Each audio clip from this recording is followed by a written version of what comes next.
ಬಾಗಲಕೋಟೆ ಜಿಲ್ಲೆ ಮುಧೋಳ್ ತಾಲೂಕಿನ CPI ಸಾಹೇಬ್ರಾದ Nagareddy sir ಅವರು ಈ ಮೂಲಕ ಎಲ್ಲ ಲಾಡ್ಜ್ ಮಾಲೀಕರು ಹಾಗೂ ಮ್ಯಾನೇಜರ್ಗಳಿಗೆ ಖಡಕ್ ಎಚ್ಚರಿಕೆ ನೀಡಿದ್ದಾರೆ.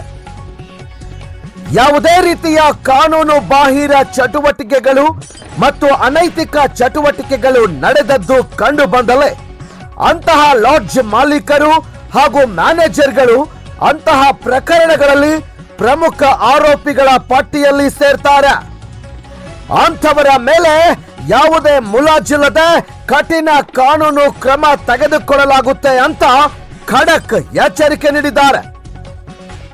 ಈ ಮೂಲಕ ಕಾನೂನು ಸುವ್ಯವಸ್ಥೆ ಕಾಪಾಡುವುದಕ್ಕಾಗಿ ಮತ್ತು ಅಕ್ರಮ ಅನೈತಿಕ ಚಟುವಟಿಕೆಗಳನ್ನು ತಡೆದು ಉತ್ತಮ ಸಮಾಜದ ನಿರ್ಮಾಣಕ್ಕಾಗಿ ಪಣ ತೊಟ್ಟಿರುವ ಪೊಲೀಸ್ ಅಧಿಕಾರಿ ಇವರು ಅಂತ ಸಾರ್ವಜನಿಕ ವಲಯದಲ್ಲಿ ಚರ್ಚೆಯಾಗ್ತಾ ಇದೆ. ಏನೇ ಆಗ್ಲಿ ಇಂತಹ ಉತ್ತಮ ಕಾರ್ಯಗಳು ಸಮಾಜದಲ್ಲಿ ನಡೆಯಬೇಕು. ಅಕ್ರಮ ಚಟುವಟಿಕೆಗಳನ್ನ ಸಂಪೂರ್ಣವಾಗಿ ತಡೆದು ಉತ್ತಮ ಸಮಾಜ ನಿರ್ಮಾಣಕ್ಕಾಗಿ ಇಂತಹ ಕಠಿಣ ಕ್ರಮಗಳು ಅತ್ಯಗತ್ಯ.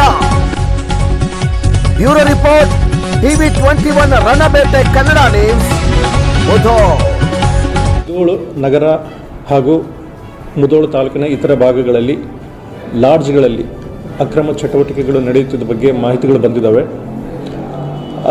ಅಕ್ರಮ ಚಟುವಟಿಕೆಗಳಂದರೆ ವೇಶ್ಯಾವೃತ್ತಿ ಇರ್ಬೋದು, ಸ್ಪಾ ಹೆಸರಿನಲ್ಲಿ ಇನ್ನಿತರ ಬೇರೆ ಚಟುವಟಿಕೆಗಳಿರ್ಬೋದು, ಅದು ಯಾವುದಕ್ಕೂ ಅವಕಾಶ ಇಲ್ಲ. ಅದೇ ರೀತಿ ಲಾಡ್ಜ್ ಓನರ್ಗಳಿಗೆ ಮತ್ತು ನಾನು ಇವರಿಗೆ ಮ್ಯಾನೇಜರ್ಗಳಿಗೆ ಈ ಮೂಲಕ ಒಂದು ಸಂದೇಶ ಕೊಡೋಕ್ಕೆ ಇಷ್ಟಪಡ್ತೀನಿ. ಏನು ಅಂದರೆ, ಅಕ್ರಮ ಚಟುವಟಿಕೆಗಳು ನಡೆಯೋಕ್ಕೆ ಅವಕಾಶ ಕೊಟ್ಟಾಗ ಯಾರಾದರೂ ಅಪ್ರಾಪ್ತ ಬಾಲಕಿಯರು ಅಥವಾ ಬಾಲಕರು ಲೈಂಗಿಕ ಕಿರುಕುಳಕ್ಕೆ ಒಳಗಾದರೆ ಲಾಡ್ಜ್ ಮಾಲೀಕರು ಮತ್ತು ಮ್ಯಾನೇಜರ್ ಕೂಡ ಅದರಲ್ಲಿ ಮುಖ್ಯ ಆರೋಪಿಗಳಾಗ್ತಾರೆ. ಅದೇ ರೀತಿ ವೇಶ್ಯಾವೃತ್ತಿಗೆ ಅವಕಾಶ ಮಾಡಿಕೊಟ್ರೆ ಕಾನೂನಿನಲ್ಲಿ ಅವರು ಮುಖ್ಯ ಆರೋಪಿಗಳಾಗ್ತಾರೆ. ಯಾಕಂದರೆ ಆ ಒಂದು ವೇಶ್ಯಾವೃತ್ತಿಯ ಮೂಲಕ ಅವರು ಆದಾಯ ಸಂಪಾದನೆ ಮಾಡಿದರೆ ಅವರು ಕೂಡ ಮುಖ್ಯ ಆರೋಪಿಗಳಾಗ್ತಾರೆ. ಆದ್ದರಿಂದ ಲಾಡ್ಜ್ ಮಾಲೀಕರು ಮತ್ತು ಮ್ಯಾನೇಜರ್ಗಳಿಗೆ ಈ ಮೂಲಕ ನಾನು ಕಠಿಣವಾದಂಥ ಸಂದೇಶ ಕೊಡ್ತಾ ಇದ್ದೀನಿ. ಯಾವುದೇ ಅಕ್ರಮ ಚಟುವಟಿಕೆಗಳಿಗೆ ಅವಕಾಶ ಕೊಡಬೇಡಿ. ಒಂದು ವೇಳೆ ಅವಕಾಶ ಕೊಟ್ಟದ್ದು ಕಂಡು ಬಂತು ಅಂದರೆ ಮುಲಾಜಿಲ್ದಂಗೆ ಕಾನೂನು ಕ್ರಮ ತಗೋಬೇಕಾಗುತ್ತೆ.